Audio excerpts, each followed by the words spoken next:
সিরিয়ায় সাবেক president Bashar আল আসাদ দেশ ত্যাগ করার পর নতুন প্রেসিডেন্ট মোহাম্মদ সারা দায়িত্ব গ্রহণ করেছেন। দীর্ঘ বছরের গৃহযুদ্ধ, রাজনৈতিক অস্থিরতা ও স্বৈরশাসনের ধ্বংসস্তূপ পেরিয়ে দেশকে স্থিতিশীল করার প্রতিশ্রুতি নিয়ে তিনি ক্ষমতায় এসেছেন।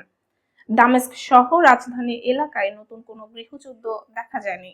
ইসলামিক শরিয়া আইন চাপিয়ে দেওয়ার পরিবর্তে নাগরিকদের দৈনন্দিন জীবনে বিশেষ বিধিনিষেধ আরোপ করা হয়নি। বার ও রেস্তোরাঁ খোলা আছে, নারীদের পোশাক বা বাইরে চলাচলে নতুন কোনো বাধা নেই। এসব কারণে সারাকে অনেকে বাস্তবধর্মী নেতা হিসেবে দেখছেন। তবে দেশের অর্থনীতি এখনো বিপর্যস্ত। 2011 সালে গৃহযুদ্ধের পর সিরিয়ার জিডিপি প্রায় 70% কমে গেছে। কোটি মানুষের চাকরি, বাসস্থান ও প্রাথমিক সেবার ঘাটতি এখনো কাটিয়ে ওঠা যায়নি। বিশেষজ্ঞরা বলছেন, 1 বছরের মধ্যে এই সংকটের পুরো সমাধান সম্ভব নয়। সমালোচকরা অভিযোগ করেছেন, সারা রাষ্ট্রযন্ত্র পুনর্গঠনের পরিবর্তে নতুন সমান্তরাল কাঠামো তৈরি করছেন।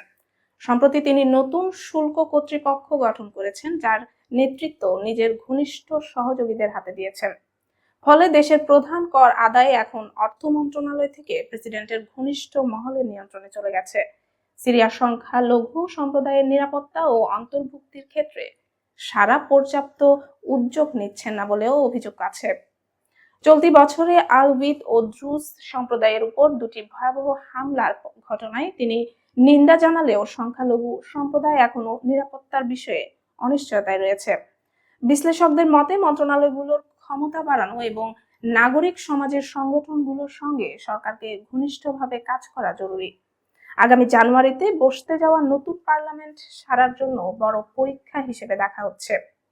যদি পার্লামেন্ট প্রেসিডেন্টের সিদ্ধান্তের বিরোধিতা বা সংশোধন করতে সক্ষম হয়, তবে সিরিয়া গণতান্ত্রিক পথে ফেরার সম্ভাবনা পাবে। অন্যথায় আগের স্বৈরশাসনের মতো আনুষ্ঠানিকতা দেশে স্থায়ী হতে পারে।